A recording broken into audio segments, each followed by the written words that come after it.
اللهم يا رفيع الدرجات اللهم يا رفيع الدرجات الله. ahli tauhid bala khaufun alaihim walahum iyazan. Untung rugi akur berang penting akur gering jeung sehat akur bae, panas jeung tiris akur bae, la khaufun alaihim walahum. Sebabnya anak kerja Allah. Nah, nu tadina bertoriko, nu mantak si salah bertoriko. Ngasupkeun torekat, nah kieu ngomongna sia, geus torekat ieu masih ngade lantaran di mana geus torekat, engke kadituna dibere babari rezeki ku Gusti Allah. Jadi hubungan torekat jeung rezeki, nah ieu kudu dibabuk ka kiaina. Mantak loba nu nyalakeun kita seseorang anu naon kitu ngaijazah-ijazahkeun torekat. Tukang tempe ijazah, tukang tahu ijazah, pejabat ijazah. Haju kitu ijazahna. Ngomong-ngomong dina muridna, euy, urang dagang lamun geus norekat masuk maju karena dagang gara-gara guruna mere penerangan nu salah. Urang lamun norekat mah ieu jabatan ge naik salah. Eueuh hubungan torekat mah jeung dagang jeung jabatan jeung dunia eueuh. Justru dunia mah deuk ditinggalkeun ngaranna norekat. Sia lamun deuk norekat geus kuat tancan. Ji atuh insyaallah lain kuat tanaga.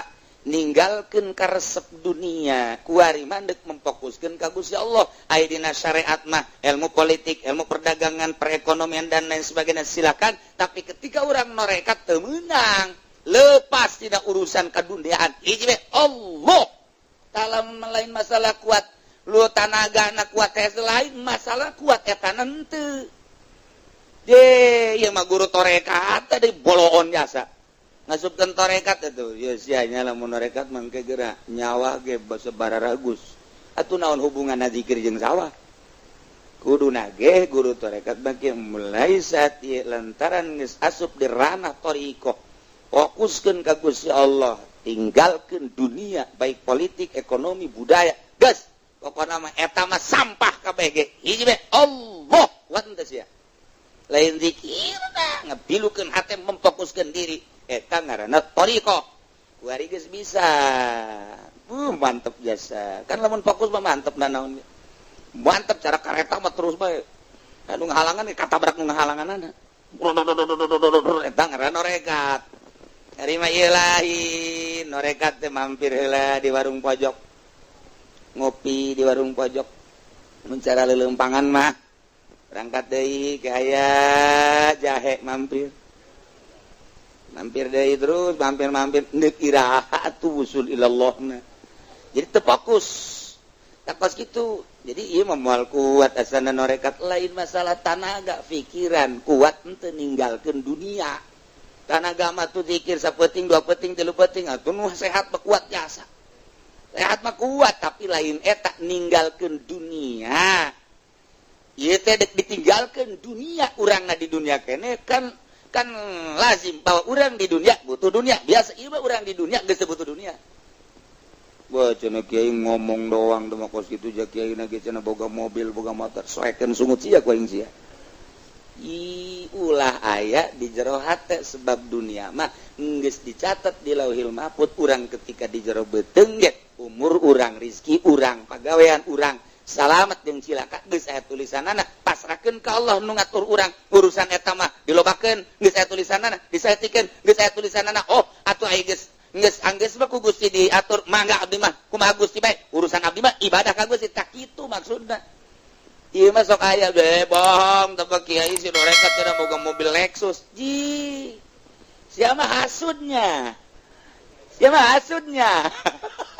hasud Panjat cenah temen norekat boga Innova. Oh ti dituna norekat boga Innova. Sia mah emang hasud, dengki sia mah. Udang-udang doang gede. Lain kitu tah urusan dunia tuh boga ge teh dimaksud Bapa mere Allah ngebariat atuh hambalayah loba nu kumaha.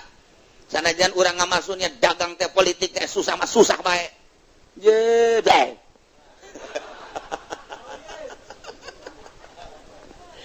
Nu hese ge ieu ulah patali jeung dunia sebab dunia mah geus diatur ku Allah geus anggeus dunia geus atur geus diatur ku Allah urang ulah milu-milu geus eta mah kumaha Allah poe dibere naon poe isuk dibere naon poe dan salajat dibere naon atuh teh mah kumaha Allah geus eta mah urusanna Allah ye bener oge nya tuh ai keur ngaji boh tutung kulang bener datang bae ka imah dagang karung rugi carik iya tuh kan geus torekat mah udah mah masa bodoh moal diangkat luhur jelema mun di jero hatena aya dunia moal 1000% moal ngematak diluhurkeun ge ku Gusti Allah sinarna di jero hatena duniaan adapun nyana kahirupanana loba secara penglihatan mata atau pamer Allah jajana macan puguh menikmati eta mah urusanana asal geus jana embung mah teu menikmati eta cenah segala kendaraan bagus imah bagus segala pake bagus atuh sih mah hasud sih atuh mah hasud mah anggeus jeung hasud bakajeun kumaha ge enggeus mendingan dibeulem hasud mah tungtung namang ke sia aya tatangga hasud dibeulem bae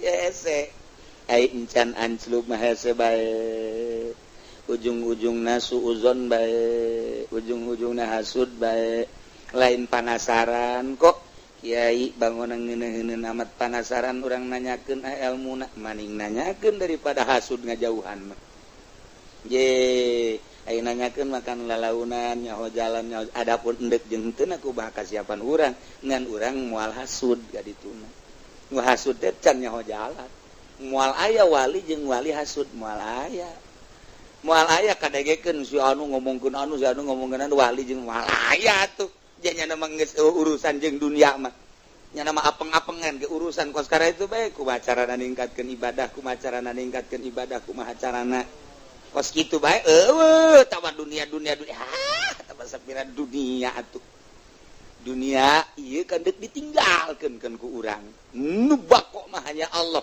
urang kuari mah nu fana menempuh nu bako nu fana menempuh nu fana mah mah wajar kula jenengan alhamdulillah kiai kuara barang ngadengekeun surahan kiai ajo warung kula dijual lah geus mung patali jeung dunia oh bagus ya ajo kuari kumaha meuli deui kula warung anyar siapa tolol jadi berarti siapa pindah ti dunia ka dunia eta mangarana ti nu rusak ka nu rusak dengan beda doang jadi itu mah kurang laku neangan nu laku atuh leuwih jero eta mah adanya surahan kiai kula ngeunaheun jasa ayo mobil jual lah kula ayo kuari kumaha tuh meuli deui eta mah pindah ti dunia ka dunia neangan nu leuwih ngeunah beuki parah eta mah na ieu mah kudun bisa babil harpi jelema morosot tina pangkat rijal ku sebab pagawean kumaha emang huwa mayyabudullah ala harfin jelema ibadah ka Allah teh tujuanana hanya sekedar dunia boga pagaweanana pigorodin dunyawin au ukhrawin au tamin atau boga harapan-harapan tujuan dunia atau akhirat sarwa huwa al abdusu Z bangun aku hari banyak lantas bebek lah geus dik ka Allah keun bae kuari mana naon ge ai dagang mah masih geus kumaha Allah bae sok nu dibaca naon sholawat munjiat ai penting ti kiai yang naon maksudna cenah gari maca sholawat mangke dagangna dibere maju jadi dunia engkena loba sorangan eta maca sholawatna jahanam maca sholawat cek ahli thariqah mah jahanam urang lamun dina syariat mah masalah urang di makom syariat baca Quran maca ayat kursi maca sholawat maksudnya yang dunia emang makomna di dinya sabodo tah mah emang diragukeun di syariat maka surgana ge diragukeun sebab nya nama pabelit jeung dunia tah ketika manehanana geus ibadah ka Gusti Allah fokus berthariqah kuari maca sholawatna hayang maju usaha kuari maca Qur'anna hayang maju usaha malah menta wiridan ka kiai pang ai ijazahkeun waqiah ceknya surat waqiah coba kiai cenah golek ijazahkeun maksudna naon supaya lah babari dunia ye ceknya na tah eta padahal mah teu kudu make surat waqiah surat tanah sertifikat langsung sugih tah nah iya bagus sebab pagaweannya nanunya limpang teu fokus Aya harapan-harapan tentang dunia, aya harapan tentang akhirat. Alabdusu. Ieu mah geus henteu. Sia aya zikir bae emang hayang naon? Teu hayang naon aing. Sugan hayang maju warung henteu, sugan usaha henteu. Sugan sia urusan-urusan de dunia mah hina ka magos kitu. Eueuh, di hate aing cuil urusan dunia. Maksudnya sia zikir bae kunaon? Aing mah geus hayang ka sorga, nu sabenerna mah masih kene ragu asup ka sorgaan. Can aya naonan teh mah hirup ai sorga teh kapan makhluk Allah. Nangieun Allah sorga mah di jerona aya kanikmatan jeung aya widadari kunaon dipake ka hayang. Salah keneh ibadah hayang ka sorga. Salah gede. Urang lamun ngadongengkeun kos kitu di syariat salah. Kuduna di makomna makom thariqah sufi. Jadi urang lamun pangajian ye, urangna ngajina sepinah. Jeung masyarakat biasa keneh dulur. Hari hayang ka sorga masing daek ibadah geus ibadah urang diniatan hayang ka sorga masalah ngajina ge sapina bag-bagana ge lah sapira wudu salat dan lain-lain lah sapinana emang syariat geus bae urang supaya Allah ngajorgakeun urang jajangji Allah urang kudu ibadah ke mun ibadah macet Allah ge dijauhkeun tina neraka dideketkeun sorga. Jadi masyarakat mah kos kitu tah lamun cek urang kieu dulur ibadah mah ulah hayang dunia ulah hayang akhirat hiji mah Allah cak masyarakat urang eureum yu ngajina yu asana cek cenah mun teu kaharti urang mah ieu pancen teh ka sorga teh dipenta pancen ulah hayang-hayang acan atuh siana nyampekeun salah ye ai kieu syariat bae artina nyurahna lamun keur syariat bae aju mun nyurahkeun thariqah kudu nyanana geus boga rasa di thariqah kakarak jelema bisa ngadengekeun jeung bisa nuturkeun. Andai kata Kiai Golkar nyare katakeun torekat, asana nonggeng jelema kabeh. Kiai di Golkar nyaritakeun po ibadah ka Gusti Allah. Waduh sing ngade ulah ngadeukeutan pemerintah jeung pamerena. Nonggeng kabeh. Itu tutah dengekeun Gusti ya. Moal didengekeun Kiai Golkar mah kajen kumaha ge. 1000% moal sebab nyanana keur gupak di dinya. Bisa ngadengekeun sote kiai da nu geus kaluar tina dunia urang hayang ngadengekeun lalakon nyana coba pengalaman nyana urang mah pinu ku dunia cik coba ngadengekeun lalakon nyana nu geus kaluar di dunia tina dunia kurang didengekeun oh kos gitu coba kiai anu masih bener bergelut di dunia nyaritakeun titah ninggalkeun dunia buku eta aju morosotkeun sempak bae nonggeng heh sia kunaon nonggeng entah ngadengekeun bujur lain ceuli aing ini tuh pasti Ki Golkar, Ki Partai, Ki organisasi mal bisa. Kajen kumaha ge moal didengekeun geus teu ngeunaheun. Pan ieu tarekat mah ditah ninggalkeun dunia sing hade. Ai kiai eta meuli mobil teh mah pamere. Pamere teh sa? Loba omong. Cak Akbar Tanjung. Duh, jadi kiai eta mah kadijana. Atuh lain. Tuh maksud ieu mah ngannyana mere atuh ieu mah hadza min fadli rabbi. Waduh. Kipu doli aya ceramah pohara jasa. Giliran bete di ongkosan 3 juta ku bupati embung ka ditu deui. Teu beres. Haji Pendi ge ka pendopongan sakali. Salah janji cenah 3 juta ngan dibere 300. Terus moal ka ditu deui ngamuknya teh ka ditu deui datang ka kuari. Kunaon emang atuh teu diondang ongkoh. Aduh ya Allah. Jadi geus ulah hayang-hayang harapan-harapan dunia ina, ulah hayang harapan akhirat. Kumaha Allah bae urang mah ibadah ka Allah deuk di neraka-keun, deuk di kasorgakeun, nyanggakeun ka nu bogana. Urang mah deuk ngawauhan nu bogana sakitu bae. Ketika urang geus wawuh jeung nu bogana cak nu bogana ka neraka sakedeungnya, ih ulah sakedeung Gusti kumaha Gusti bae. Nu bener sia kan nurut abad atuh neraka Gusti, abdi nu Gusti, abdi mah jang geus deukeut pan ka Gusti. Cenah abdi kudu ka neraka atuh mangga bae. Di ka nerakakeun pan Gusti teu panas ieu neraka. Jadi nyana ka neraka teu panas ya mah ka neraka ge lain titah disiksa. Ieu naon? Teangan babaturan sia coba. Coba ayo teangan. Kapanggih Haji Pendi geus leteng. Jadi ieu gede dia. Oh, emang kunaon? Untuk kunaon? Ieu lain bisa kieu geseng dia kunaon ieu? Aduh, jagieun ieu gara-gara nama lah, geus ulah diomongkeun lah. Kunaon? lah tulungan bae tulungan lain heula kunaon ieu kunaon lah geus maklum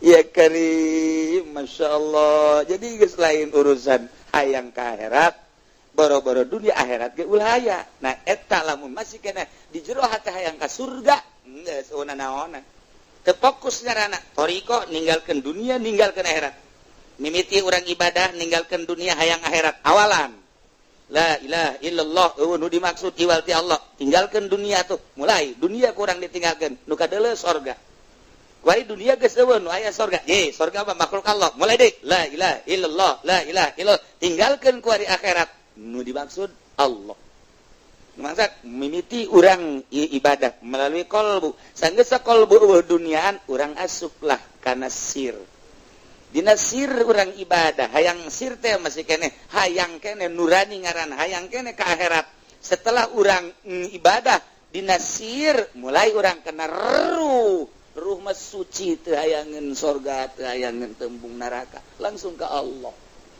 jadi lamun ibadah geus datang ka ruh ka karak urang geus embung kana akhirat acan ya nek surga Allah lamun urang geus ibadah melalui roh urang ziarah ka wali Allah ahli ruh jeung ruh nyambung itulah urang mah dipaksakeun ge assalamualaikum ya aulia Allah sugan aya nu ngajawab balikan deui urang assalamualaikum ya aulia Allah khususan Syekh Maulana Hasanuddin nu ngajawab kali deui assalamualaikum ya aulia Allah khususan Hasanuddin ieu abdi teu make Maulana soalna di tukang korek Hasanuddin bojong ilu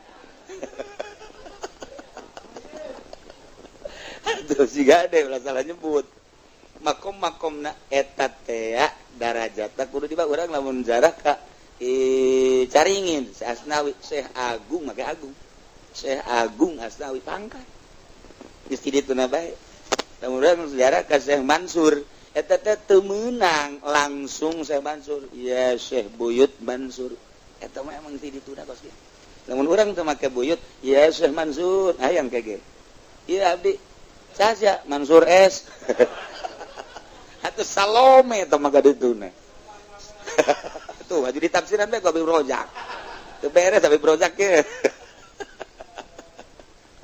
eta kudu dibawa Maulana Hasanuddin Banten Syekh Buyut itu Mansur Syekh Agung Asnawi caringin ieu mah keur carita nu apik mentek nyambungnya nama ai urang mah tun can nyambung teu bebas bae seuh masalah teu masalah sebab urang deuk ziarah ka Banten 4 kali salam mimiti perbatasan Serang Cikande mulai salam didinya aya waliullah anu cicing didinya saha nu asup uluk salam nah nyana waalaikumsalam datang ke pasar Serang didinya hiji deh salam deh berangkat terus datang ke pintu Banten salam deh datang ke Kesultanan salam ke Maulana Hasanuddin 4 kali salam mun di dieu mah tuh entak ente lamun datang ka dinya ke Cikande assalamualaikum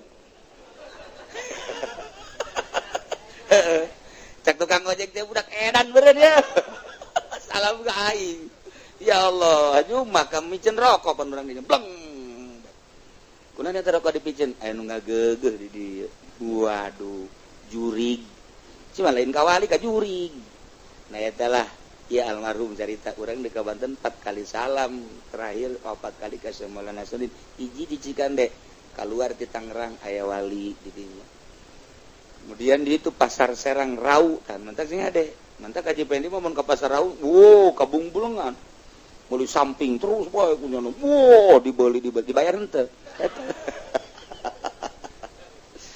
pintu hek awal ka urang Banten eta salam terakhir salam ka Maulana Hasanuddin carita nu nyaho sakarek itulah geus teu kudu gandeng-gandeng deui salamna biasa assalamualaikum ieu mah hayang kadenge pan ku jamaah nu di tukang urang salam heula aya unsur tadi jero tah aya unsur tah hayang ka alam tah kos kitu tah assalamualaikum beureun heula di dieu mah patahan bukunya nage teu nyaho eta biasana kos kitu hayang ka alam bae urang mah nanaon ge hayang ka nyahoan kudu hayang kanyawan sama urusan roh jeung roh. Urusan roh jeung roh nyambung. Mantak datang ka dinya dibagjakeun ku manehanana.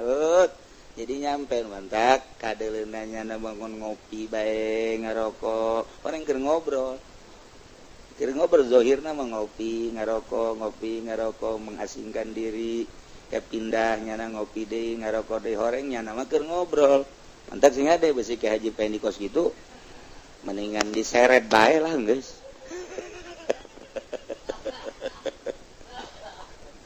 Ya Allah, ya. Jadi kuari mah tujuan dunia. Maca sholawat hayang warung maju. Maca waqiah hayang warung maju. Usaha maju teh aya. Atawa urusanana kekebalan. Ieu nu mantak dibaca bae supaya teu teurak ditembak. Ya. Ieu nu mantak dibaca bae ieu mah ieu bol. Naon karang-karana zikir, ieu bisa ngemat, bisa jadi naon karang-karana itu bisa jadi kehadiran teh naon karang-karana. Tah, bisa ngemat jadi hadir. Zikir kene 100.000 kurang dibaca sapenting la ilaha illallah, la ilaha illallah, la ilaha illallah. Boga maksud ngemat pencak. Langsung datang set. Ya Allah ya Rabbi karobahna gitu zikir ka Gusti kalawan daya Gusti jeung kekuatan Gusti abdi nyuhunkeun pencaci karet. Wah haju masang bae wong seo. Lawan aing Gusti ya. Ayo siap. Bow tenang nya eta ngaranna ngahadirkeun cisoka potongan eta kos kitu. Cisoka eta kos kitu. Kehadiran ngaranna zikir kene jahanam nama Gusti. Bentukna mah zikir-zikir kene.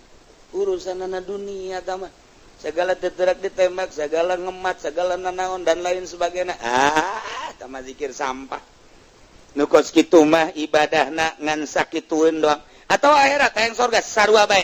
Iyalah wa huwa al abdusu in utiya amila mun dibere nyana mah terus bae ngamal bae. Sia rajin amat zikirna. Sebab aing mah lamun zikir aju hadir segala cimande, cikaret, segala macam-macam.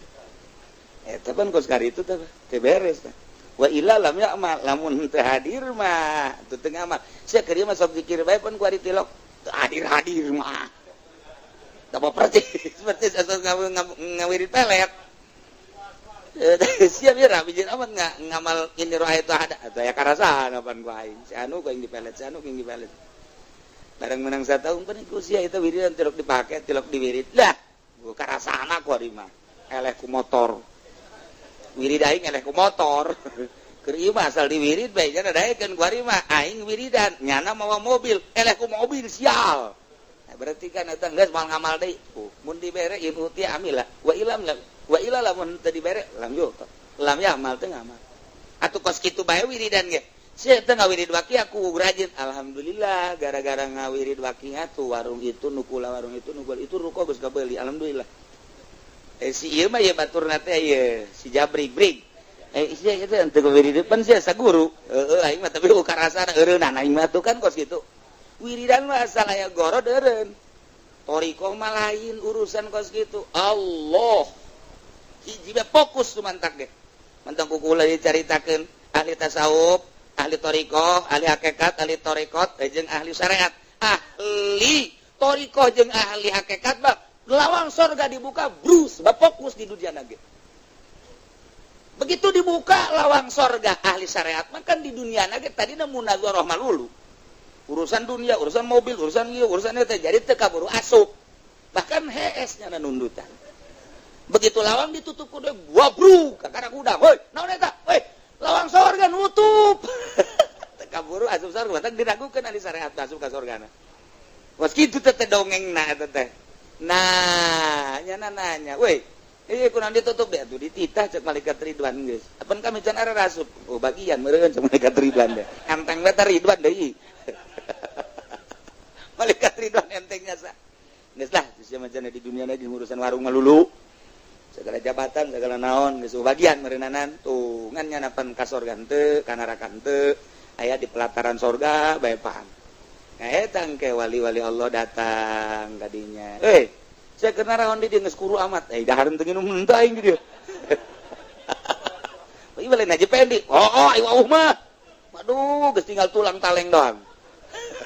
Gak deres kulantarannya sok mamaca. Nah, jadi kabawa ke Tuhan saya begitu kan ribuan tahun. Mamacan apa yang berkat melulu cenah mah. Asal tadi berkatan marah. Nyahuan kan Tuhan saya, emang gosoknya nyebut-nyebut aing ye. Ngan eta maksudna nya salah. Asal berkat leutik we ngomongkeun. Emang aing teh nyaho cek Tuhan saya teh kos kitu. Mentek ieu ya kos kieu ye, datang ka kuru di hareupeun sorga. Deket ka sorga tapi kuru, ieu mah bisa mati di lumbung ieu mah budak. Nah, cerita mah karikatur ahli sufi kos kitu. Tapi teu nyalah. Nah, al-abdu su'in utiya amila wa illa lam ya'mal fa inna sabahu khairun. Lamun memang kapanggih wa wal gharadul ladzi tumyafi maksud anu dipake kait ma'ana tentrem masakana anteng sesuai jeung kahayang wiridanana aya atuh anteng.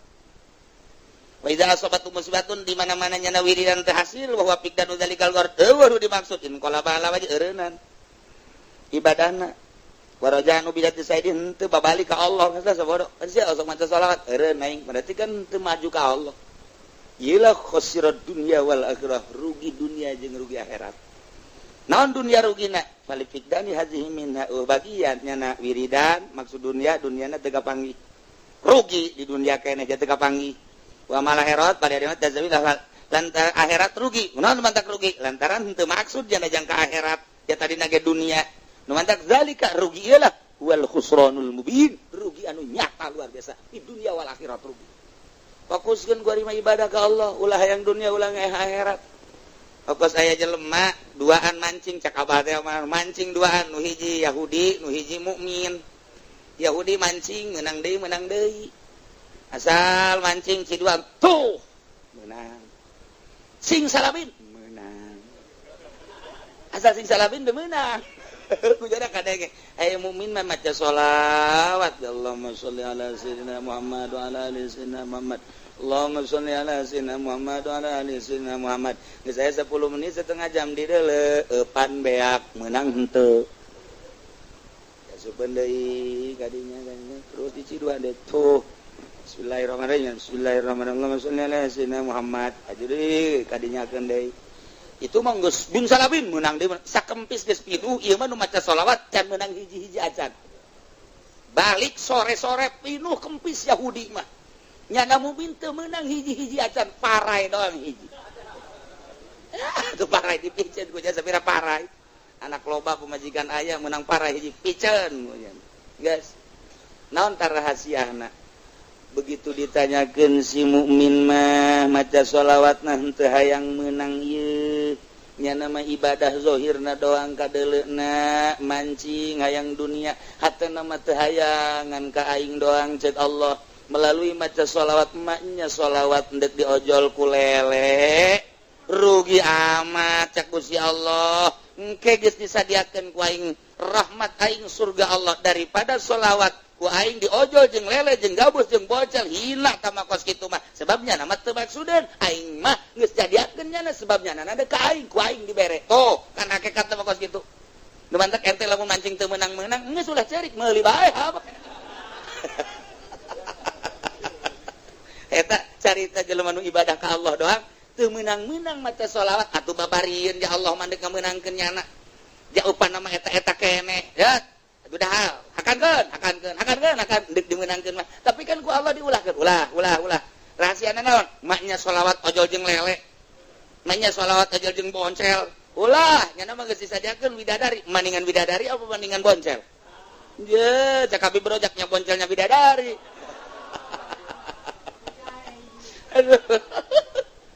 nah iyalah ahli Allah mah atuh emang nyana ge tembungan ieu kana dunia tamangan seukur nyilip ti keramean dek ibadah hakikat dek maca sholawat ka Allah bae bahkan mun dibere meunang dikacaikeun deui ku teu maksud-maksudna Yahudi mah seseriat emang sakikituna cak Allah Yahudi mah teu babacaan ge ku aing dimeunangkeun bae lantaran nya mah ngan sakikituna di akhirat disadiakeun neraka oh kos kitu urang mun nyaho ka hakikatna urang bakal moal ngaluhurkeun Yahudi moal ngahinakeun mukmin sebab hakikatna mah nyana geus boga kanikmatan sorga bari teu hayang ka sorgana Allah ngan mere masya Allah bari mulayan urang daripada urang turun tina martabat rijal Mendingan fokuskeun ku ari mun salat ka Allah ulah aya unsur-unsur dunia jeung akhirat, maca Quran ka Allah ulah aya unsur-unsur dunia jeung akhirat, maca sholawat fokuskeun ka Allah ulah aya unsur-unsur dunia jeung akhirat.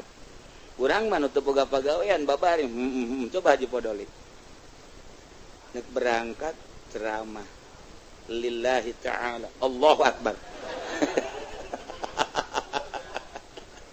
Aduh, henteu mah teu nanaon nya ge. Atuh Haji Pendi undang coba mamaca ge. Undang coba mamaca. Mulaian nya ge kaluar ka hareup kalau karena Allah cek nya geus lah moal hayang nanaon. Terus moal murai balik ke salaman di deuleun. Dibukan teu geura eta. Naon? Bagasi tadi dibukan teu. Jangan sial amatnya. Emang karena Allah kumaha gitu. Jadi berarti mamaca sakitu luar biasa, make kinanti, make pangkur dan lain sebagainya hanya sebuah bakakak. Ya, nihil jasa tabakos itu. Moal cenah lah kuari mah jatuh maca. Atuh kuari mah. Nomor kedua babakudun bil idhofah. Wallahu a'lam. Bismillahirrahmanirrahim. Wa ma atlafahu bagin ala adilin lan utawi barang kang ngarusaku ing sapa wong kang laju ing atase wong kang adil wa'ak suhulan sabalike itlah illam yakun fi kitalin ikulamun waranana ya itlaf ikut tetap ing dalam peperangan domina maka ketempuhan dia bagi wa illa lam yakun fi qitalin fala domina fi qaulin lan ikut tetap dalam qaul sewiji mautawi lapadiat manu ketempuhan sapa al bagi wong kang laju wal mutawilu bila syaukatin lan utawi wong kang narima nawil kalawan ora kagagahan mahyad manu iku ketempuhan yang mutawil wa aksuhu kabagin lan utawi sabalike mutawil iku kabagin kaya wong kang laju Wala yuqatilul bugata hatta yab'asa ilaihim aminan fatinan nasihan yas'aluhum mayankimun lan oranan mataini lan orang merangan ya imam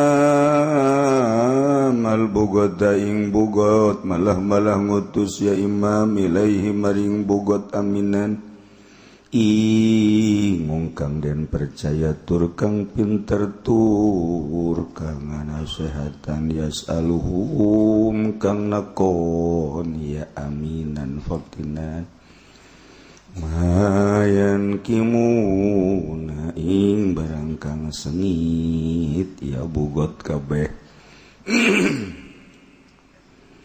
Pain zakaru makalamun tur ya bugot kabeh mas lamatan wa subhatan ing kazaliman wa kasubhatan azalah maka ngilangkeun ya imam ha ing mazlamah fa in asaru nu marawa kitab mangeunahkeun nu teu mawa kitab mananaonan Mantap kunaon teu mararondok atuh berloon. Fa inna zarru magalamun tapi eta gara-gara nasi buku dunia haju teu kaburu mararondok. Ayeuna zarru rarugi sia bakalna di akhirat bloon. Ayeuna zarru Ayeuna zarru dina kitab bloon ada. Bain lazar magalamun tapi abogat kabeh nasuhahu makana nasihatan ya aminan ing bugot summa azanahum ke bakal ditanya kunaon sia teu ngararaji teu mondok cenah bongan sibuk di pabrik sahanu nita hasub ka pabrik cenah aing sibuk jadi pemerintah sahanu nita sia jadi pemerintah nuku aing dititah mangga bener awak henteu aing jadi PNS berani nyogok goblok sumazanahum kita bae goblokan segala sumazanahum beranian ya kitab ya sumazanahum atuh wali jeung kitab mah weuh uyuhan sih bisa ngadengekeun ge sumazanahum teu mondok teu naon ngadengekeun bahasa Bali udah uyuhan biasa di imah nonton TV maca koran kuari ngadengekeun ucapan wali waduh sesing jeleger atuh galedeg umazanahum gari-gari ngidinan gari-gari ngawruhakeun ya imam atawa ya aminhum ing bugot bil kita li kalawan dan perangan Ilis damalum magamni magalamun namni nyarenteakeun ya bugot ijtihad maka ijtihad ya amin tawa imam sami wa fa'ala nan migawe ya imam mara'ahu ing barang kang micara ya imam ing masawaban ing bener sawaban ing bener kelompok-kelompok anu henteu sapagodos jeung undang-undang pemerintah pemberontak anu bergerombol nyieun kekuatan di sebuah negara ingat negarana nuturkeun aturan-aturan syariat ngalaksanakeun undang-undang Al-Qur'anul mun teu salat panggil nasehatan teu nurut kana nasihat pemerintah bunuh zuhur teu salat asar teu salat panggil nasehatan ternyata nyana membangkang paehan wah boro-boro masyarakat pemerintah ge ujian loba nu diparehan sepi negara zina undang-undang di negarana mesti diranjam lamun muhson guer muhson had 100 rangka mabok panggil ku pemerintah kemudian sidang ternyata bener nyana adalah mabok jilid maling potong leungeun bupati eueuh leungeunan gubernur eueuh leungeunnan eueuh sukuan presiden manggeus kos bonteng bae meureun lamun dilaksanakeun undang-undang Al-Qur'anul Karim mantak arbungeun make undang-undang Al-Qur'an sebab niatan di jerona ge geus rek macem-macem. Urang mah anu niatna lurus mulus, teu aya maksud maling, teu aya maksud zina, teu aya maksud korupsi, resep lamun diterapkeun undang-undang Al-Qur'an. Sebab niatan dek maling, bagi jelema nu niatan dek maling moal satuju make aturan Al-Qur'an. Bagi jelema anu endek zina teu satuju make aturan Al-Qur'an. Bagi jelema anu dek ngalalaikeun perintah Allah salat misalna, embungeun make aturan Al-Qur'anul Karim. Urang mah lantaran resep kana undang-undang Allah hayang nerapkeun aturan-aturan Al-Qur'an di nagara. Sebab resep urang mah damai indah, hayang di dunia hasanah, di akhirat ge hasanah. Sesuai jeung doa Kangjeng Nabi, Rabbana atina fid dunya hasanah wa fil akhirati hasanah wa qina adzabannar. Ketika Kangjeng Nabi menang memperjuangkan agama, khairul qurun qarni, terus mayalihi kabelah dieuna cek Kangjeng Nabi bakal timbullah sultan, amir, raja-raja jeung presiden kuari, terus diperjuangkan kunon muslim Yahudi maupun Kristen. Menang deilah nyana, bergerak deilah Islam setelah 500 tahun Hijriah. Menang deui Islam di zaman Wali Songo, sadunia Islam menang. Tidinya terus tekung sisa abad, maka runtuh kembali serangan-serangan non-muslim yakni Kristen. Terus sampai ayeuna urang terus tuh menang gerak seetik-etik aja. Asal ngomong Islam kuari teroris. Asal ngomong Islam teroris. Terus we kadieuna beki parah.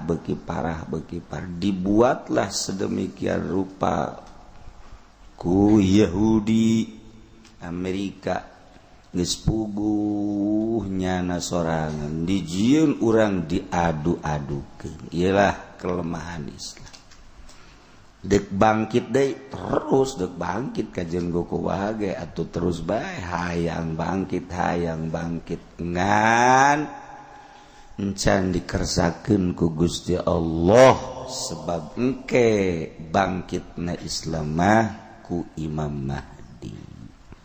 Ngan meureun moal haju langsung brek Imam Mahdi bae, tentu aya perjuangan memehna anu mengarah kana menyetujui Imam Mahdi. Kuari terus bae unggal negara membuat kelompok-kelompok untuk menguatkan Islam, termasuk di Indonesia. Terus di segitu bae terus moal eureun-eureun atuh ngaran-ngaran berjuang. Kuari mah di negara urang nu nagarana lain make syariat, make undang-undang Walanda. Antak baheula mah di urang aya nangka Walanda. Eta teh kabeuki urang Belanda. Antak lamun kuari jelema nu beuki nangka Walanda akur jeung si eta Belanda eta. Lain gitu lain sebab di Belanda nangka kos gitu. Di Belanda gua gitu betari tadi Belanda teh. Nangka aya nangka monyet bade ditu. Tah, jadi jada hobieun. Jadi kuari dijulukan nangka Walanda. Di urang teh mengakar aturan Belanda lantaran nyana ngajajah 3 abad setengah. Terus terus datang ke ayeuna undang-undang Belanda anu dingaranan demokrasi diurang di jalan ibadah nama urang ke Allah kitab nama Al-Quranul Karim perintah Al-Quran dilaksanakan mengkerucut seluruh dunia menuju Baitullah lantaran etala perintah Allah undang-undang di negara nama make aturan Amerika.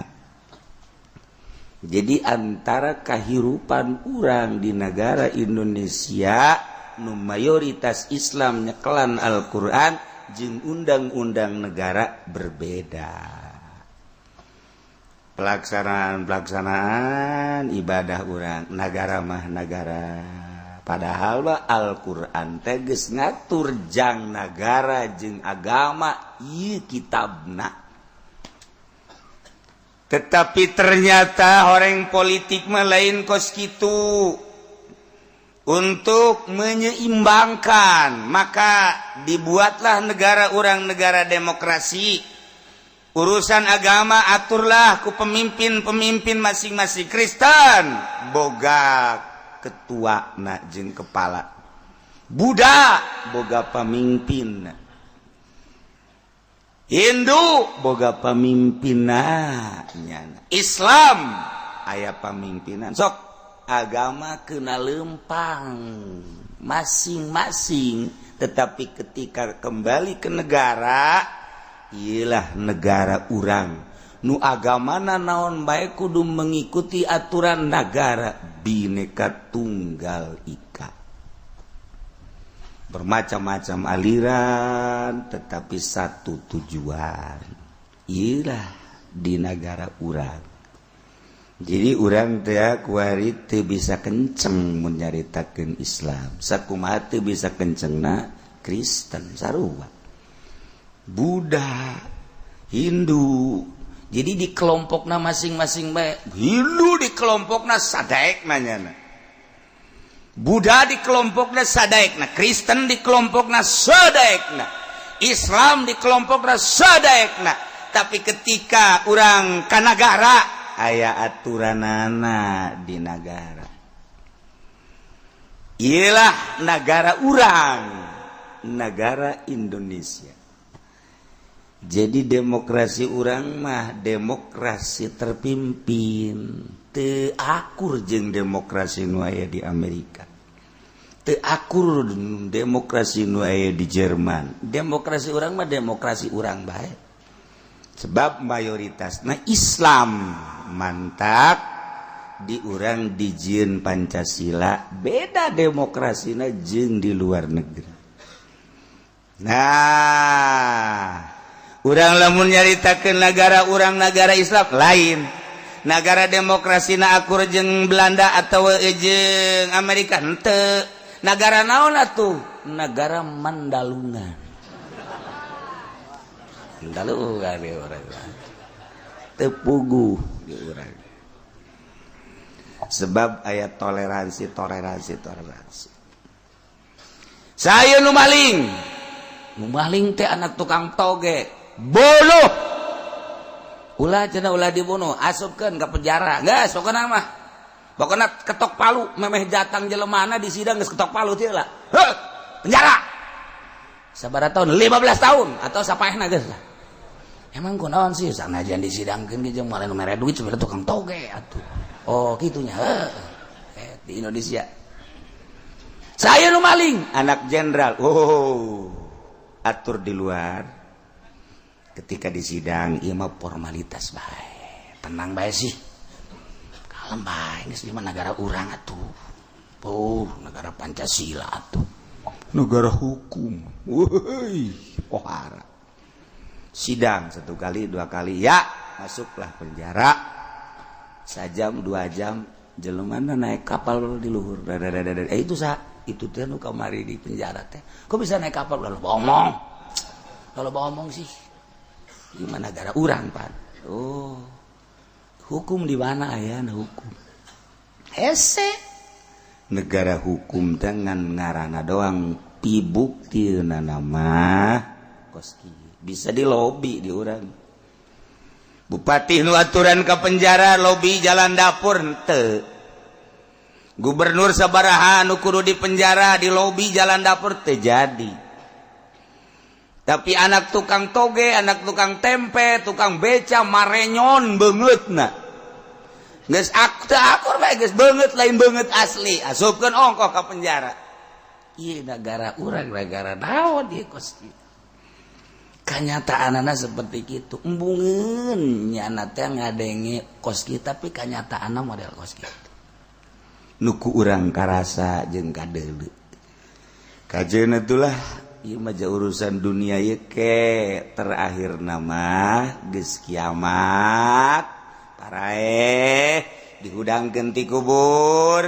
digerokeun engke ku Gusti Allah cak Gusti Allah mana raja-raja baheula keur di dunia erat maju waduh RT geus ngagebeg bae aing anas digaji henteu cak cara teh aduh aing boga wilayah sa RT ge geus RW maju waduh RW RK maju lurah lulumpatan cek malaikat ke mana siarah moal ke bisa lompat ka mana ge ieu geus dikubeng ku seuneu kabeh moal bisa lompat camat geus teu bisa lompat bupati mah geus ngomong maju blusukan maju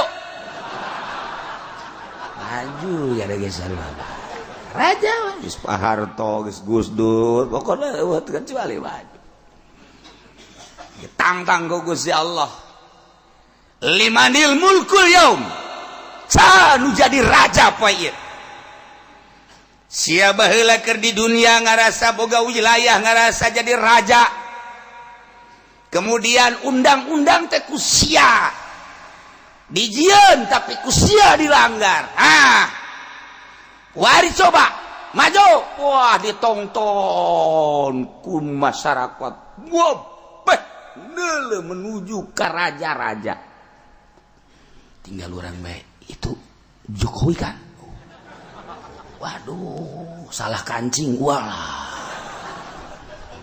itu siapa Harto itu siapa wah raya kan gubernur menteri araya KB bupati aya KB PNS ngabaris di hareupeun bu ditugangan bupati etalah pelaksana anu kuari nyana teh beuh ngaler ngidul ngetan ngolon asa jadi raja engke mah ku Allah bakal ditanya sabaraha tahun sia jadi raja sabaraha tahun sia ngalaksanakeun aturan-aturan kumaha masyarakat sia diurus apa henteu kuari muhahehe engke sia guys moal anu selesai kuari mah jaga moal kebal deui jasa moal kebal deui bakal ngalengkah ka alam nu eta lamun teu ngararaji bakal pikuat dia teh kuari sangeunah-ngeunahna nyana engke geura urang tongton urang bakal ngadadahan lurah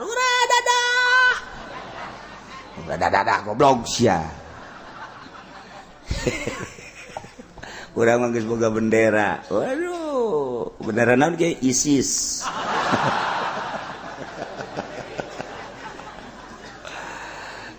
di akhirat geus boga rajeg bendera Masya Allah kuari ieu memilih jeung menentukan bendera na kuari lawang sorga jeung lawang neraka urang kuari nu milih lawang sorga kuari milih lawang neraka kuari entak ieu urang darariuk di dieu teh keur milih lawang nyaho muka nyaho henteu jeung milih baheula kan Allah karim bakal jasa ieu mah keur carita di negara urang mah negara model kos kitu jadi duku urang dibahas sebuah negara nu undang-undang nama ke aturan Al-Qur'anul Karim, tapi ketika orang menelusuri tentang satu ketuhanan yang Maha Esa, dua kemanusiaan yang adil dan beradab, 3, 4, 5 sila, ia menang nyepot tina intisari Al-Qur'an. Hanya bisa diumumkan bahasa sebab tadi di demokrasi urang ulah neuleuh agama saja atau agama urang baik urang urusan ketika kembali ke undang-undang undang-undang rapi neuleuh ada ART rapih jasa di urang undang-undang teh jadi kuari nun terapi ieu oknum-oknum pejabat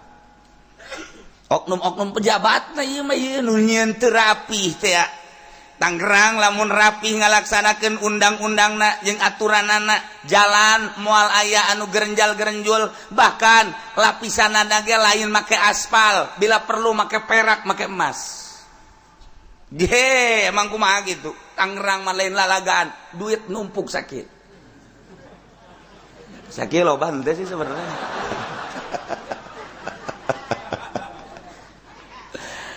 Badak arembung turun ketika geus jadi bupati naon eta? Tarariis.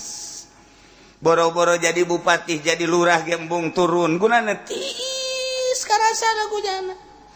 Penghormatan ti galer ti kidul kokocoran geus sadaekna.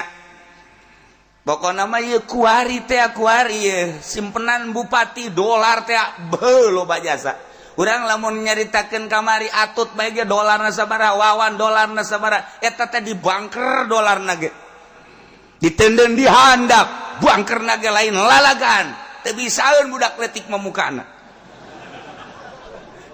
Sia mah seri bae maksudna budak leutik ge leutik lemuna. Budak leutik watu. Eta teh dolar dihandap. Kuari keur meujeuna dolar goyang tepuguh 9, 10, 11, 12, 13 jelema nu baroga duit dolar simpen kunyana. Emang kumaha gitu. Urang bae ge hayang nyimpen duit atuh ka bisi eta. Kitu bae si ukuranana. Bohong lamun bupati teu nyimpen dolar. Tek ceuli anjing. Aing ulah tuh hoyong dua-duana jelina ge. Pokoknya kos kitu bae seluruh. Ieu teh ya meunang ngalantik nyana make Quran ngalantikna siap ngalaksanakeun aturan jeung undang-undang untuk rakyat. Ternyata kos kitu tinggal tunggu tanggal mainna. Nah ieu mah kacaritakeun teh di sebuah negara kemudian aturanana make syariat ternyata horeng negara teu ngalaksanakeun syariat maka masyarakat sebagian nyieun kelompok eta teh dibuat terorganisir dibuat satu organisasi mungkin partai make aturan-aturan Al-Qur'an anu dahsyat luar biasa pelaksanaanana. Andai kata anu milu ka nyana ketika teu ngalaksanakeun aturan-aturanana nyana bakal mere peringatan setelah peringatan kemudian sanksi-sanksina bakal dilaksanakeun. Nyana nyieun kekuatan aya abrina aya polisina pertahanan dalam pertahanan luar jadi di jero negara nyieun gerakan-gerakan muncak urang mah di negara nyieun negara aturanana sebab naon negara nu aya aturanana teu sesuai jeung nu dipakakahayang ku masyarakat maka nyana satungtung encan ngayakeun gerakan-gerakan makar terhadap pemerintah antepkeun turika baik-baik aja bahkan undang-undang nu dijieun ku nyana nu leuwih bagus tibatan undang-undang pemerintah sah cak agama bisa dilaksanakan jadi saksina sah nu teu sah jadi saksi teh pasek sementara ieu mah leuwih bagus tibatan pemerintah atuh andai kata jadi saksi leuwih mantep tibatan saksi-saksi pemerintah sebab pemerintah mah pasek ieu mah nyana memulihkan aturan-aturan itu Al-Qur'anul Karim jadi lebih hebat sah aturanana sah jadi saksina nu teu sah jadi saksi mah pasek nu mantak urang kuari lamun ditunikahkeun kemudian saksina pamarentah asana setengah sah nikah bab teu sah kan disaksian ku jelema pasek sedangkan pamarentah teh kapan pasek sebab nyana henteu make aturan-aturan Al-Qur'anul Karim pasek mantak kaju acak-acakan ge kuari mantak kuali mah kula ieu naon karangarana Noel ka masyarakat di mana bae nikahkeun mah wayahna lah teangan kiai nu jadi saksina teangan ustad teangan ahli-ahli Allah anu supaya anak ieu ulah terbengkalai Masya Allah disaksian cenah ku guru sekolah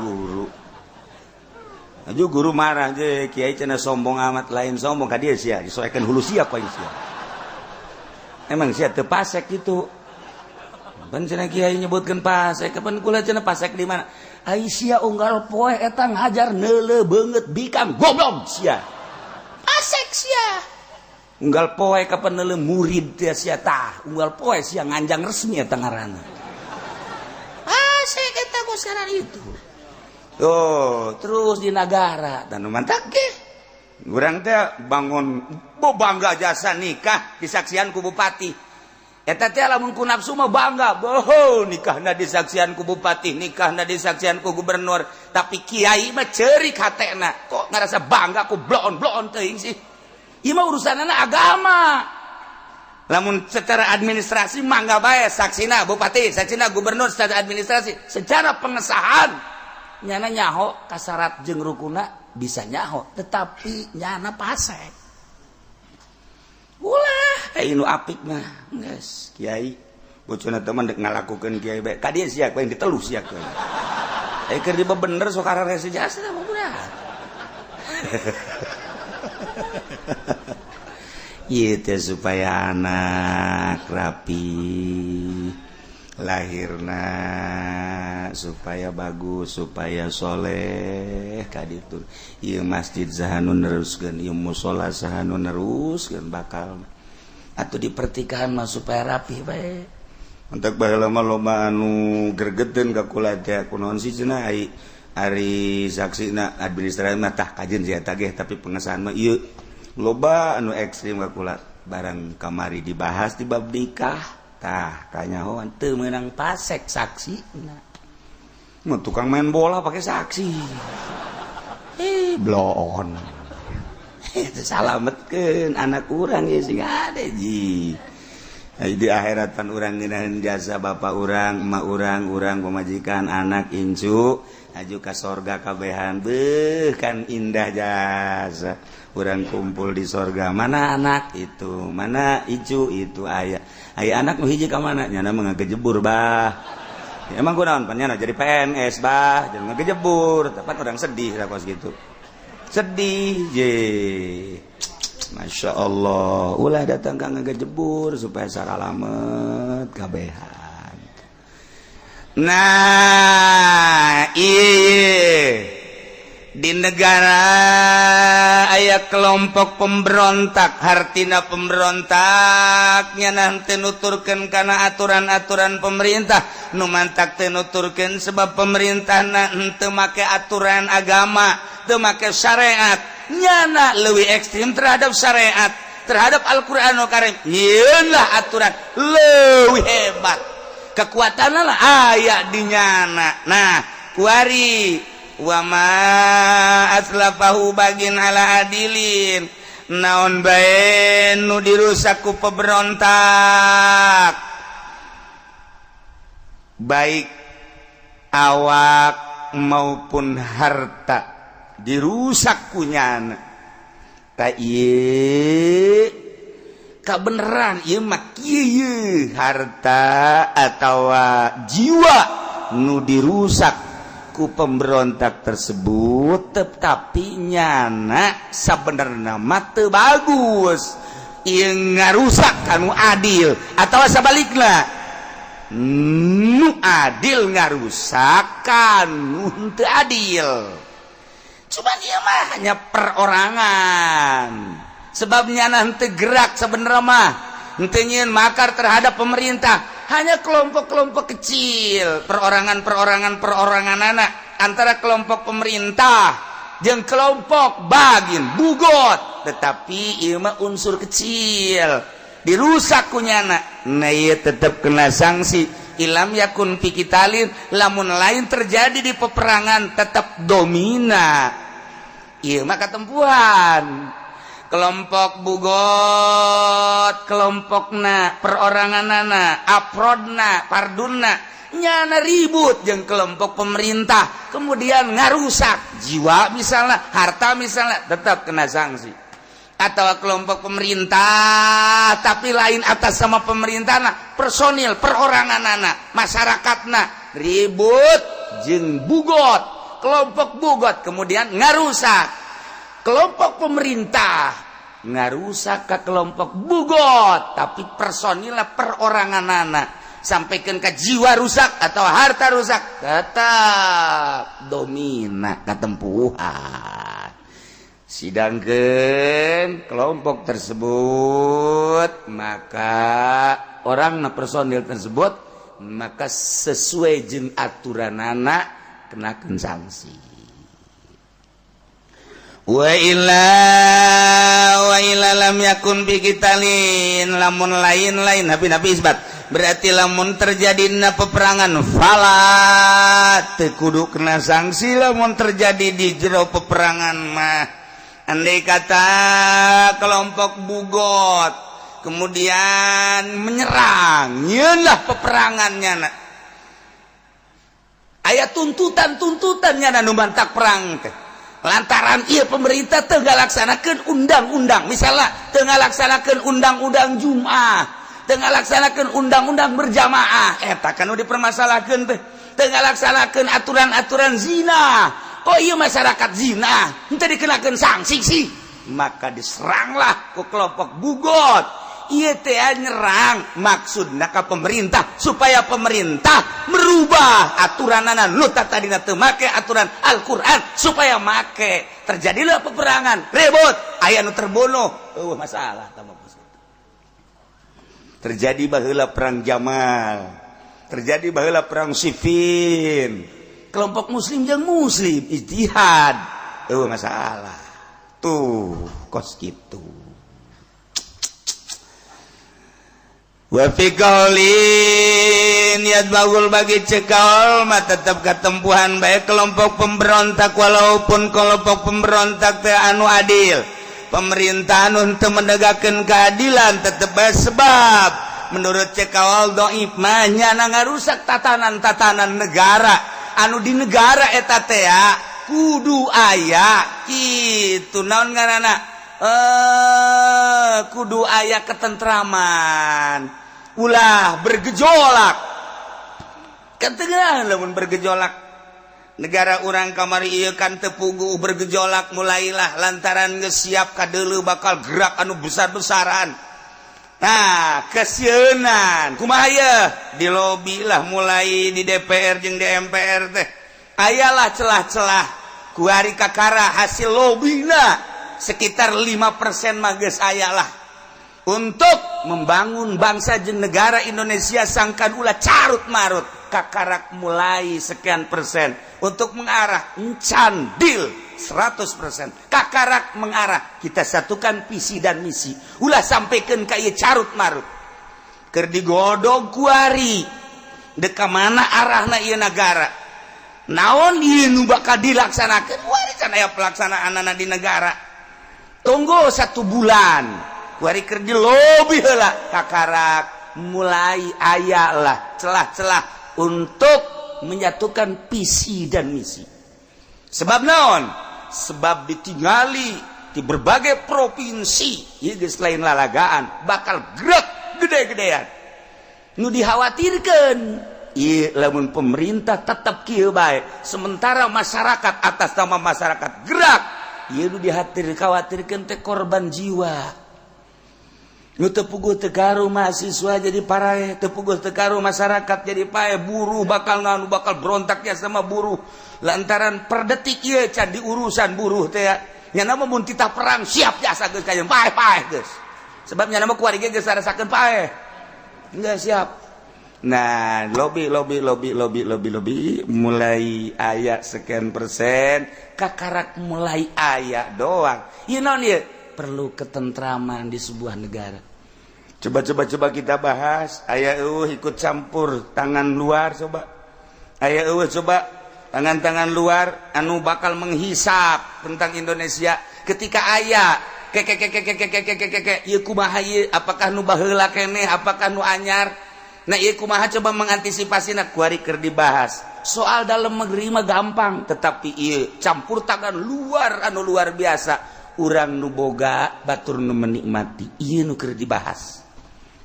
Ari kitu mah di urang-urang kene atuh babari tah mah ieu aya apem sabaraha ieu aya apem ieu sakieu ieu sakaranjang jelema aya sabaraha ieu jelema aya kabagian teu mun dibabagi hiji henteu urang babagi 4 yuk hiji apem belah opat tah ieu masyarakat nalegeun masyarakat ieu langsung macam-macam penting urang bae geus rarapus geus atuh bisa gitu kan di Indonesia mah lain seuri sia kunaon sih aneh mah kos gitu di negara orang mah kos gitu geus kos gitu tapi ketika aya tangan luar ikut campur di urang iya kan belu lah bahasa Inggris belu tah belu kan urang eta urang nu boga nyana nu nyokot urang hampasna kan senep kana jantung ieu lah nu keur dibahas asana mun ieu henteu rapi ngabahasna bisa terjadi lamun ieu rapih karang namun ieu terapi geus cilaka ieu mah kos kitulah di urang teh aya hasil bumi luar biasa geus puguh besi geus puguh logam geus puguh kitu minyak uyah dan lain sebagainya emas. Nah tetapi nu menikmati batur boro-boro di sebuah negara ieu urang boga imah bae ge kemudian urang cicing bae motor urang dibawa ku batur aya anu stres jelema motor dibawa ku batur ieu mah kan negara emas dikelola di kapal geus jadilah emas dibawa ke Amerika urang nempo bae kieu saha nu teu urang jajantung iya mun urang nyaritakeun negara secara nasional. Nah kuari aya kelompok nyieun kekuatan kemudian nyana nyerang ke pemerintah terjadilah adu kekuatan tentu bae beureun ieu aya abrian ieu aya abri ieu aya polisian ieu aya polisi angkatan laut angkatan darat angkatan udara aya ribut ayalah terjadi pembunuhan. Nah ieu mah teu dikenakeun sanksi sebab nu ieu hendak ngabangun syariat nu ieu mempertahankan kesatuan bangsa jeung negara tapi di atas syariat kakarak eta mah ijtihad kan asupna geus masalah. Tapi lamun terjadi di negara urang kumaha cenah kieu mun terjadi di negara urang wallahu a'lam bissawab. Henteu cenah mah yang jelas bae wallahu a'lam bissawab. Henteu cenah kieu cuma sia mah teu ngadenge wallahu a'lam atuh negara urang mah tadi geus dibahas kos kieu ngan untung bae aya nu daekeun jadi pamarentah sakieu geus alhamdulillahirabbil alamin eueuh pamarentah saha anu mangieunkeun KTP saha anu mangieunkeun SIM saha anu nguruskeun SPPT nah iki geus alhamdulillah jang penataan sakadar hirup salila hirup di dunia urang aya nu daekeun eta ge geus alhamdulillahirabbil alamin. Cenah lain daekeun puguh paronjang-ronjang kiai. Sabodo tah urusannya na ieu. Ja santri mah ngubari mun dititah jadikeun bupati moal daek santri. Moal daekeun Ki Pudoli misalnya dititah jadi bupati moal daekeun sebab naon teu boga ijazah. Saya nu deuk ngajadikeun ongkoh deui. Wal mutawil bila syaukatin yadmanu anu nyieun rancangan-rancangan untuk merubah tatanan negara poin anu teu dilaksanakeun ku negara tetapi nyana teu boga kakuatan jadi ieu mah mun ceuk bahasa sompral nama gede kahayang teu boga kakuatan mun ceuk bahasa sompralna deui mah ieu teh kitu ambek nyedek naon tah kadituna tenaga kurang ieu kos aki-aki geus bubuka geus kabeh nyana geus geus perasaan nyana aya di surga Firdaus biasanya teh ternyata cak pamajikan Kak ulahan teman-teman atuh emang konon eta teh hudang Kak atunya ge sadar ieu sial jasa cak kena kieu untung nama di kamar ngarokok bae teh eta ngaranna ambek nyedak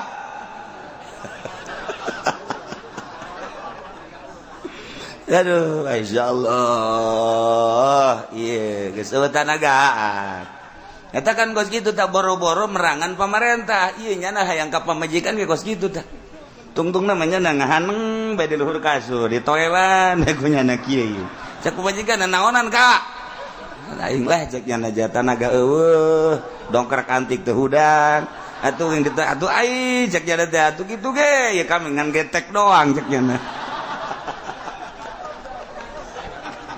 tah geus lah jadi segala tutup geus beres tah eta tak aki-aki teh kos kitu nah ieu ge cacak-cacak eta aki-aki haja perorangan eta mah kobo ieu atuh deuk merubah tatanan negara teu boga kakuatan maka wal mutawil bila syaukatin jelema anu neukna wil aturan-aturan syariat merubah tanpa aya kekuatan kemudian terjadilah makar aya nu dirusak yad manu atunyana katempuhan wa aksu kabagin sabaliknya ge sarua kos bagin bae ti pihak pemerintah langsung nyerang tetep ieu ge sarua aya sanksi sebab naon teu boga kakuatan masalah teu boga kakuatan mah kan lain kudu dipaehan tangkep cicingkeun geus okos perang aki-aki atau nu bengek ulah ditembak kayak pae sorangan teh mah kos kitu mah perang dudu kaluhurkeun we senjatana dudu nyana di dieu dudu adu ye kunaon adu-aduan aing mah nembak ke kaluhur kitu ge asa kahulu bae sakjana dudu teu kebal golepak pae sorangan balap lompat orang jeung aki-aki atuh teu kudu di naon kudu kan teu kudu dibandingkan ku nyaan atuh ayo bae deg ayo ke ayo ke datang kan itu pae sorangan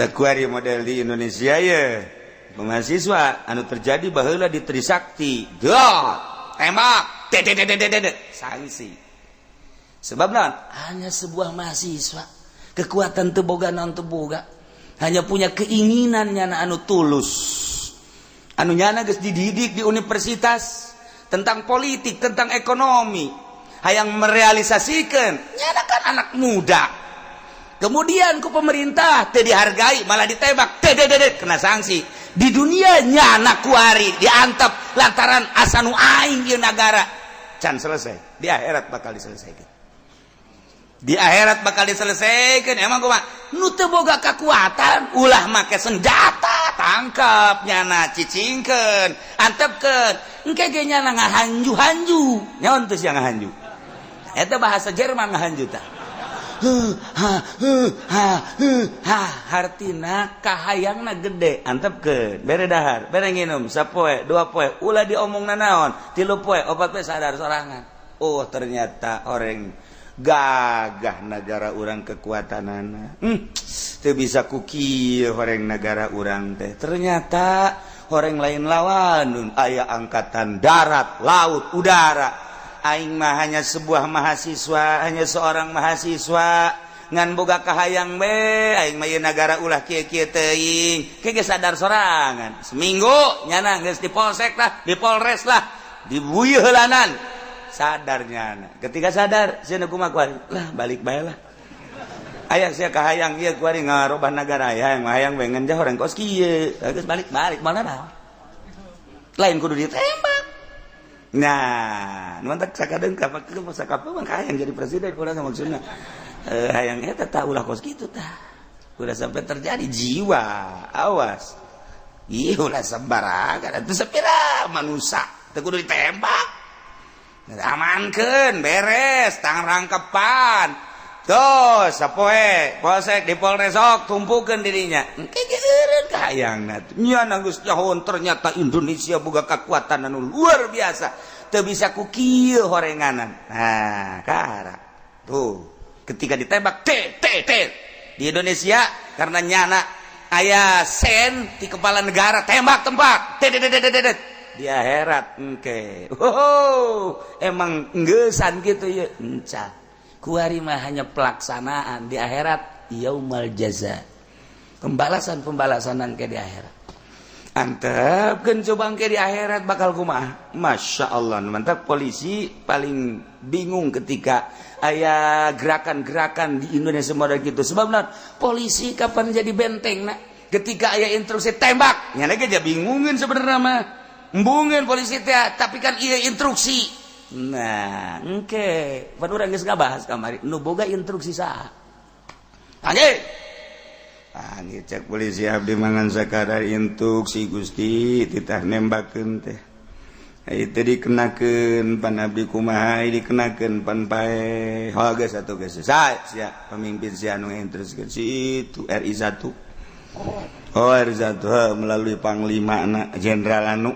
Sidangkeun ya. Itulah nu ngagejebur ka neraka. Aya abdi sia mah di sisi bae nerakana. Aduh, sakit. Atuh Gusti sisi ge neraka-neraka keur tuh heuh ngarti mah sia. Masyaallah. Encan anggeus di Indonesia encan anggeus. Tek aringgis jasa. Fa in zakaru madlamatan aw subatan. Kemudian wala yuqatilul bugot hatta yabasa ilaihim aminan ulah waka nyerang pemerintah merangan kelompok-kelompok bugot ulah waka sehingga ngutus heula pemerintah teh seorang utusan terpercaya untuk melobi terpercaya, pinter, pandai menasehati untuk menanyakan mayan kimuna naon nuku manehana teu dipake karesep. Setelah teu dipake karesep, penyangkalan tersebut tanya coba alasan-alasanana. Silakan. Kelompok bugot aya di daerah mana? Kemudian saha panglimana? Saha gitu pemimpinna? Ngutuslah pemerintah seseorang anu terpercaya cerdik anu bisa ngalobi langsung datang set duduk bersama saya adalah utusan pemerintah untuk menyatukan bangsa negara dan syariat karena sudah terlalu kelihatannya kelompok-kelompok bugot ini terlihat sudah keterlaluan, tidak mengikuti aturan-aturan dan undang-undang pemerintah. Maka marilah kita samakan visi dan misi. Coba terus jelobi naon sababna ieu sampikeun ka nyieun kelompok. Kemudian kelompok tersebut sampikeun ka boga kekuatan. Coba tanya naon sababna yasaluhum mayan kim naon coba poin mana ieu anu kira-kira teu satuju.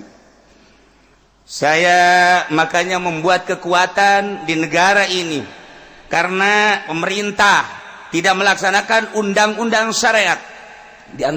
Di antaranya pemerintah kalau ada orang yang nyolong maling, korupsi dibiarkan. Maka saya benci dengan aturan-aturan pemerintah yang tidak melaksanakan undang-undang korupsi. Hanya ada di sana korupsi, kolusi, nepotisme.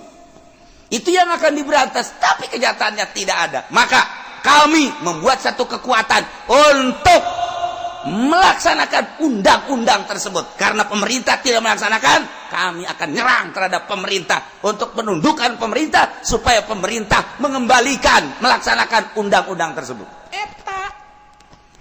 Ketika pemerintah ngerasa salah, aya kazoliman,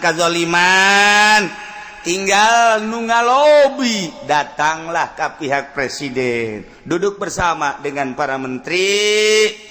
Didinya aya MPR, bahas, coba di meja MPR di DPR pusat, kemudian dihadiri oleh penggede negara, bahwa kelompok itu teh nu matak nyanyian kekuatan karena horenganan urang teu ngalaksanakeun aturan-aturan anu geus disetujui ku seluruh masyarakat. Karena urang henteu ngalaksanakeun aturan, maka nyana ieu keheul ka urang. Coba urang bahas. Andai kata iya, tinggal dilengitkeun bae atuh kesalahan-kesalahan nu aya di pemerintah. Jika orang lamun kos kitu tadi pemerintah geus loba jasa salah, Pak. Loba jasa salah. Nu mentak urang teh lamun aya kelompok-kelompok anu kadeuleuna ekstrim terhadap pemerintah rada pantes susah bener mah. Sebab naon? Undang-undang teu dilaksanakeun ku pemerintah. Ieu mah keur carita di negara syariat. Wari di negara urang kos kieu ye lain syariat kumaha tak kiai wallahu a'lam. Ieu teh cenah mah pangmecahkeun we wallahu a'lam. Henteu deui awas ya koe. Teu sabaraha jauh sabenerna mah. Ja aturan-aturanna menang digodog di DPR. Kemudian dibawa ke pusat. Kemudian dibahas di MPR, memeh negara pemilu teh geus dibahas heula di Senayan rapi ketika pemilihan umum ngadirikeun RI 1 nyana teh undang-undang untuk melaksanakan geus rapi sebenarnya mah. Komandeg ada apa di dalamna? Gayeulah kemandegan di negara nu teu leumpang aya naon, silahkan dibaca ku masing-masing. Urang mah teu nyaho mandeg teu nyahonan teu. Naon sebabna? Karyawan lain, PNS lain, gaji teu beunang. Itu teu nyaho kamandegan belah mana teu nyaho urang. Perpolitikan teu nyaho, perekonomian teu nyaho. Tapi nu nyaho mah ku ari teh waduh, keur berat teh lain berat belah ditueun berat. 2 kilo teh berat ka ditu. Masih naik becak keneh ka ditu. Jauh berarti. Napain zakaru mazlamatan, namun bogot jaritakeun tentang kezaliman, tentang kesubhatan azalaha legitkeun atuh fa in asarru wallahu a'lam.